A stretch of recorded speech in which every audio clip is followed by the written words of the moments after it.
Now we move on to module number 4, which is the improve phase of the DMAIC Six Sigma methodology. So we have already covered the define phase, measure phase and analyze phase. So now we are moving into the improve phase.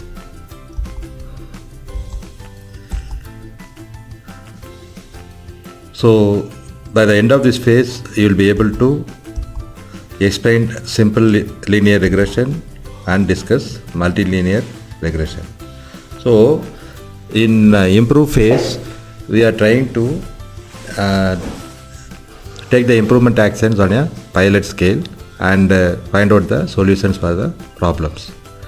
So there are some statistical tools which are available for making the pilot improvements. So in this session, we will learn about some of those tools.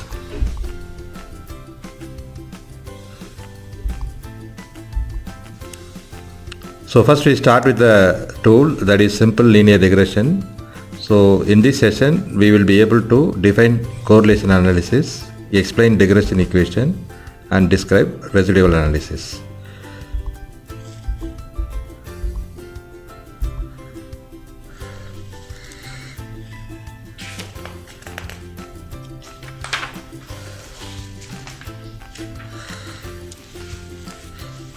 Okay, while we were learning about the measure phase, we saw the graphical techniques, that is and we learned about the scatter plots, right? Do you remember? Yes, scatter plots. So in scatter plots, what we are trying to do, we are trying to see whether there is a relationship between two parameters, two variables. So if there is an increasing tendency, x increases, if y increases, then we call that as a positive correlation. Positive correlation. And if the relationship is very strong, then it will get a very sharp line like this, where this line will be, the points will be very sharp. Then we call that as a strong positive correlation. But somehow again, in some cases, we can just also get the positive correlation like this, where the relationship is not very sharp. We get like this. So here also we see that as S is increasing, Y is increasing, but again the relationship is not very strong. So we just called it as a possible positive correlation. Same way, as X is increasing, if Y is reducing and then we have a sharp line, then we call that as a strong negative correlation. Again, if the relationship is not very strong, then we will get something like a blurred like this. We call it as a possible negative correlation. And it is also possible that sometimes there is no relationship between X and Y. So in that case, you can see that you will get something like this, images like this. So that means there is no relationship between X and Y. And also it is possible that there may be some other type of relationship. Here in this strong and positive, we have a linear relationship. That means as X is increasing, Y is either increasing or reducing. We call that as a linear correlation. Whereas in some cases, we can also find a sort of a curvilinear relationship also may be existing. So these are the possibilities. Whenever we are trying to find out whether there is a relationship between two variables, X and Y, the possibilities are either the relationship can be having a positive correlation or a negative correlation or a no correlation or a curvilinear relationship. Okay, so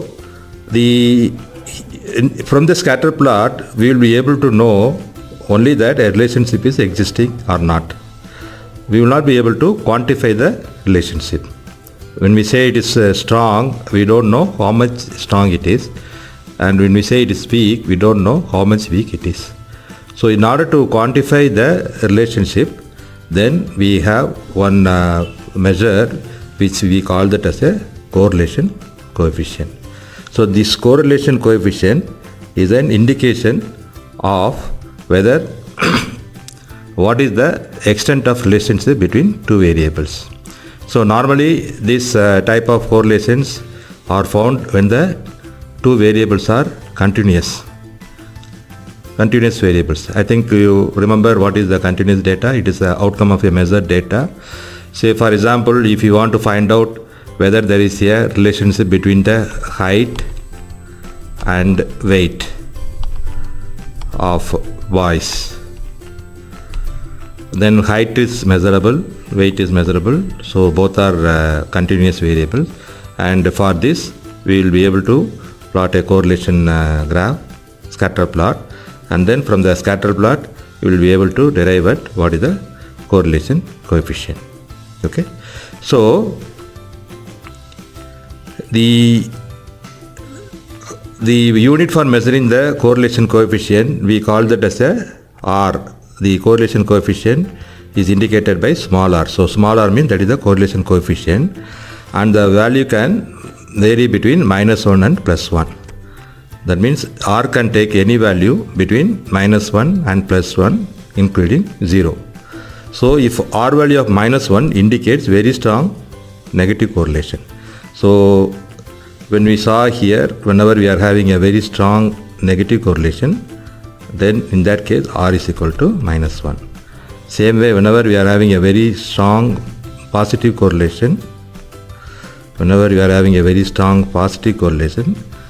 then we have r is equal to 1. And whenever we have no correlation, or whenever we are having a curvilinear correlation, then we have r is equal to 0. So this type of possible negative correlation, or the possible positive correlation, or the possible negative correlation, will have somewhere between -1 and +1 values. So the correlation coefficient helps you to understand and quantify the extent of relationship between x and two variables x and y. So here, do not get confused whenever I say, because normally in Six Sigma terminology we say x as input variables and y as output variable. So whenever I plot a graph here, x here and y here, so it is not necessarily that x is the cause and y is the effect. So whenever you are talking about correlation coefficient, you have to be very careful. Here these x and y are only independent variables. So we cannot establish a cause and effect relationship here. So when we are able to find out the relationship, this will give only an indication that these two are related. We will not be able to really pinpoint whether x is the cause or y is the cause, right? It will just give an indication that x and y are related. So this has to be clearly understood.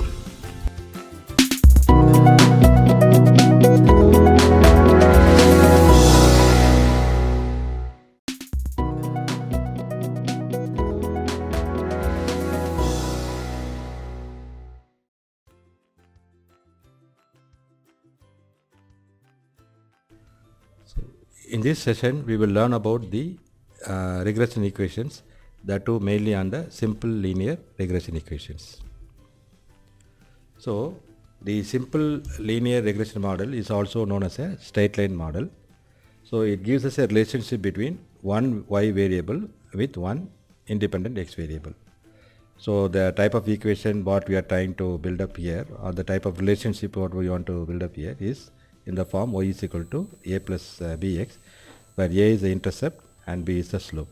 So for example, if you are trying to denote, this is the x and this is the y, and then we are trying to find out a relationship like this. So here this intercept we call that as a, this is the intercept, and this b is the slope of this line. So whenever we are trying to establish a relationship between a single input variable and a single output variable, then we call that relationship as a simple linear regression.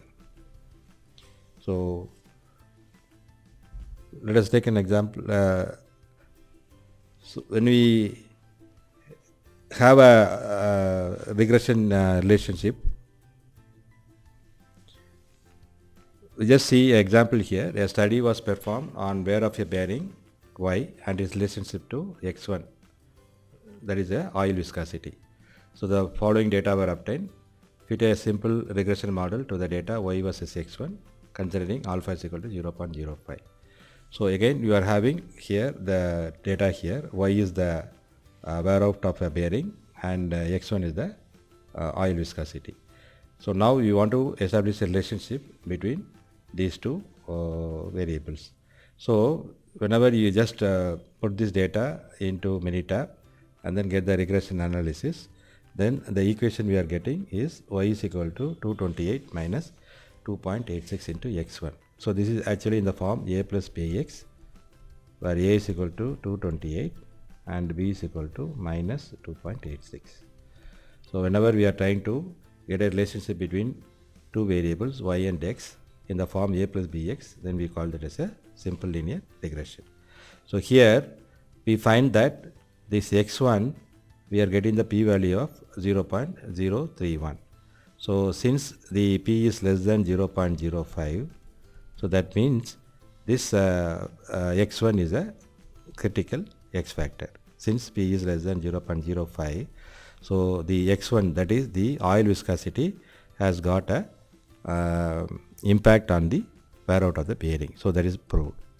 And then here again we are getting the R square value as 65.7. So that means this indicates that about 66% of the wear out can be predicted by oil viscosity, or out of the total variation of the wear of the bearing, around 66% variation is being accounted for by the oil viscosity. So there is again another 34%. We have to really see what are the other causes which is causing this 34%. So this regression equation says that 66% of the total variation is being caused because of the oil viscosity. So this is the inference we are getting by the simple linear equation.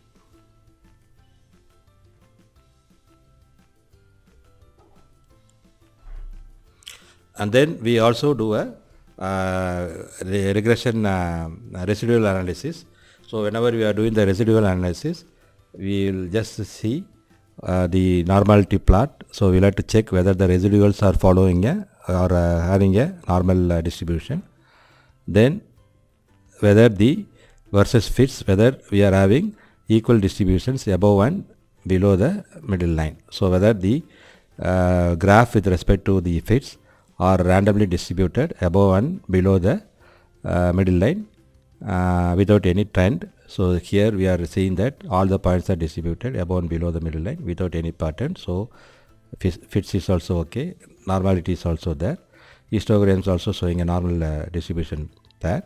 And then again versus RL. So with respect to time also there is no visible pattern is there. So again here also the individual readings against time are also distributed randomly above and below the middle line. So that means the residual analysis is okay. So whenever we are considering a simple linear equation, there are three important points you will have to see. Three important points. So if x1 is a critical variable, so then p has to be less than 0.05. So in that case, then x1 is a critical variable. So in our example, we got a p-value of 0.031, which is less than 0.05. So oil viscosity is a critical input variable. So that has been clearly established. Second important point is the R square value. Since R square value is for an ideal model, it has to be greater than 86%, 85%. But here we got only 66%. So that means the inference is that oil viscosity alone cannot be considered as the critical input. There are some other critical X factors also there. So we need to really search for the other critical input parameters which contribute for the variation in Y. So that means the conclusion is this: search for other critical X factors. So we cannot firmly conclude that only oil viscosity is related to the wear out. There are some other excess also which needs to be analyzed. And the third inference is we'll have to analyze the residuals. So doing the residual analysis, again we are finding that it is satisfying all the requirements. So this is residual analysis is okay. So the conclusion of doing this simple linear regression analysis is that other than accounting only for the 66% of the variation only, the other two parameters are met. That means if the criticality of x1 is established and the residual analysis is okay, and R square value, since it is less than 85%, we will have to look for some other critical x. So that is the inference we are getting from this simple linear equation.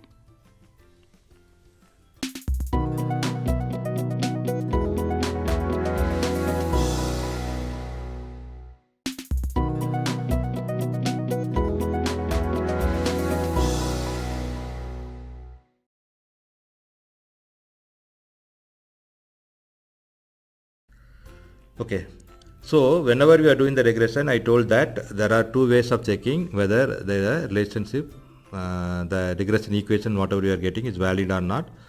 One is the R square value greater than 85%, and second one is the p value for the individual x's should be less than 0.05.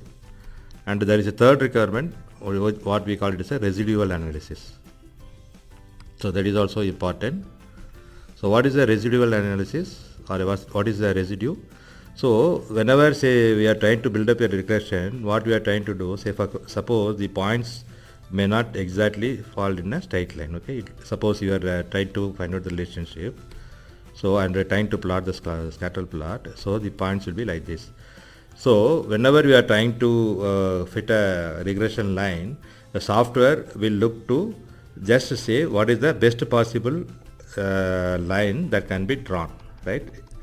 You know that all the lines cannot pass through this line, so it will just try to do some calculation and try to ensure that the best fitting line is obtained. Okay, so if you take at this point, this is x and this y, and suppose now you just see this is the x value, this is the x, this thing.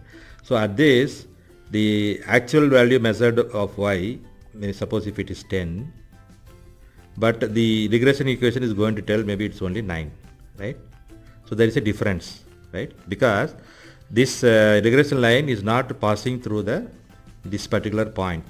Only thing it is the best fit line which is possible, which is fitting most of the points for which the data is available. So we cannot say that this equation is 100% correct.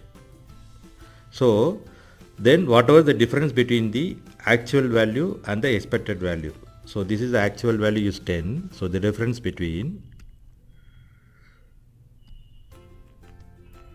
actual value and the expected value, we call that as a error, or we call that as a residue. Okay, so if these residues are large, then what does it mean?